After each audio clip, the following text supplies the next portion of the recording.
Hello bachon, let's read the question. The question is a 2 kilogram block moving with 10 meter per second strikes a spring of constant pi square Newton per meter attached to 2 kilogram block at rest capped on a smooth floor. The time for which rear moving block remain in contact with spring will be. तो हमारा ये जो rear moving block है 2 kilogram का वो कितने देर तक इस स्प्रिंग के कांटेक्ट में रहेगा वो हमको बताना है। तो अगर मैं इसके की कॉन्सेप्ट की बात करूं इस क्वेश्चन में, तो की कॉन्सेप्ट में हमें पता होना चाहिए, अगर मैं इसकी की कॉन्सेप्ट की बात कर रही हूं तो हमें पता होना चाहिए कि स्प्रिंग जो होता है उसमें क्या होगा, जब ये इस तरफ मूव करेगा तो ऑक्सीलेशन स्टार्ट हो जाएंगे। ठीक है, ऑक्सीलेशन में क्या होगा, अभी इस ब्लॉक को हमने नाम दे दिया 1 ब्लॉक, ये हमारा हो गया सेकेंड ब्लॉक, और टाइम जो लगता है एक ऑक्सीलेशन को कंप्लीट करने में उसको हम क्या बोलते हैं, टाइम पीरियड बोलते हैं उसको। ठीक है, एक ऑक्सीलेशन को कंप्लीट करने में जितना टोटल टाइम लगता है वो हमारा होता है टाइम पीरियड, और हमको निकालना है वो टाइम जिस टाइम तक हमारा ये ब्लॉक 1 इस स्प्रिंग के कांटेक्ट में रहेगा। तो पहली जो कंडीशन है वो तो हमको डायग्राम में दे रखी है, जो पहली कंडीशन है हमको वो डायग्राम में गिवन है। अब हम करते हैं सेकंड की बात। ठीक है, अब जब ये इधर आ रहा है, ब्लॉक मूव कर रहा है, तो हमारा जो सेकंड कंडीशन जो होगी वो क्या होगी, ये हमारा 2 किलोग्राम का ब्लॉक 1 है, ये स्प्रिंग के कांटेक्ट में आएगा इस तरह से। ठीक है, ये ब्लॉक 2 है। ठीक है, ये हमारी फर्स्ट वाला हो गया।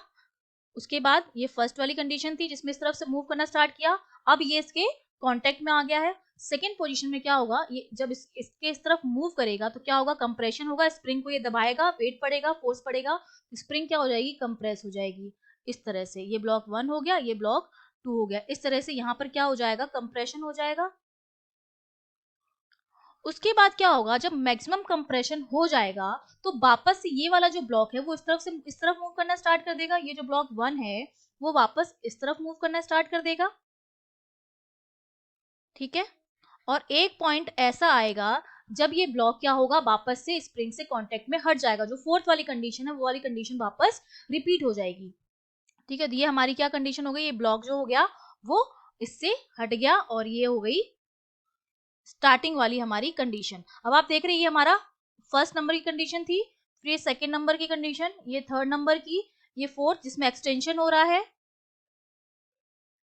और जब मैक्सिमम एक्सटेंशन हो जाता है उसके बाद ये ब्लॉक जो होता है कॉन्टेक्ट से हट जाता है, ये फिफ्थ नंबर वाली कंडीशन हो गई।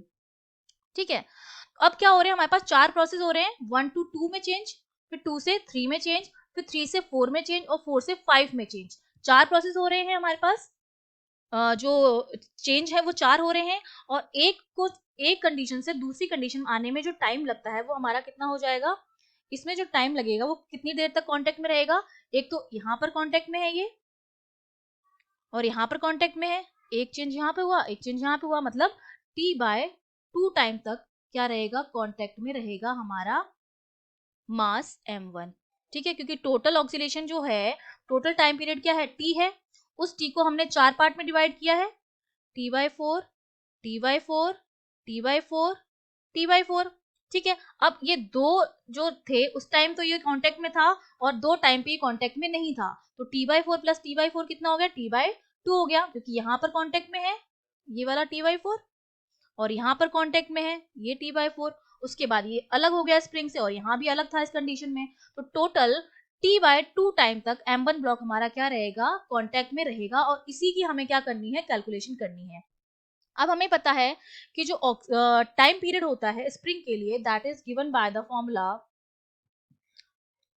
2 pi under root m upon k, जहां पर m मास है और k आपका क्या है, स्प्रिंग कांस्टेंट है। तो अब हमें मास नहीं पता, क्योंकि हमें ये नहीं पता है कि जो सेकंड वाला ब्लॉक है वो मूव करेगा या नहीं करेगा। तो अब हम क्या करते हैं, हम centre of mass frame consider करते हैं, और इसके लिए हमें अब क्या निकालना पड़ेगा, इसके लिए हम कैलकुलेट करेंगे अपना, तो अब हम कैलकुलेट करेंगे अपना रिड्यूस मास। तो यहाँ पर जब मैं रिड्यूस मास अपना कैलकुलेट करूंगी, तो रिड्यूस मास का फॉर्मूला क्या होता है, रिड्यूस मास होता है mu equals to m1 m2 upon m1 plus m2। ठीक है, m1 का मास भी 2 किलोग्राम है, m2 भी 2 किलोग्राम है, अपॉन 2 प्लस 2, तो ये हमारे पास कितना आ गया, 4/4 1 किलोग्राम आ गया हमारा रिड्यूस मास। तो अब हमें यहाँ इसकी जगह क्या रखेंगे, रिड्यूस मास की वैल्यू रखेंगे, ठीक है। तो अब हम कैलकुलेशन करेंगे, इजी हो गई हमारे लिए calculation. T equals to 2 pi under root reduce mass हमारा 1 आ गया, और के की वैल्यू कितनी दे रखी है, के की वैल्यू दे रखी है पाई स्क्वायर। तो ये पाई स्क्वायर बाहर आएगा तो पाई से पाई कैंसिल हो जाएगा, तो टी की जो वैल्यू आ गई वो हमारे पास कितनी आ गई, 2 सेकेंड आ गई। ये तो हमारे पास आई टी की वैल्यू, ठीक है। हमको कैलकुलेट क्या करना है कि मास m1 जो है वो कितने टाइम तक रहेगा कांटेक्ट में, जिसकी वैल्यू कितनी थी, t/2 थी। तो t/2 की वैल्यू कितनी आ जाएगी, 2/2, इसका मतलब हो गया 1 सेकेंड। तो 1 सेकेंड तक हमारा जो मास m1 है वो क्या रहेगा, मास m1 जो है वो कांटेक्ट में रहेगा स्प्रिंग के साथ, कांटेक्ट इन स्प्रिंग, ठीक है। That means C option is correct. I hope you understood well, all the best.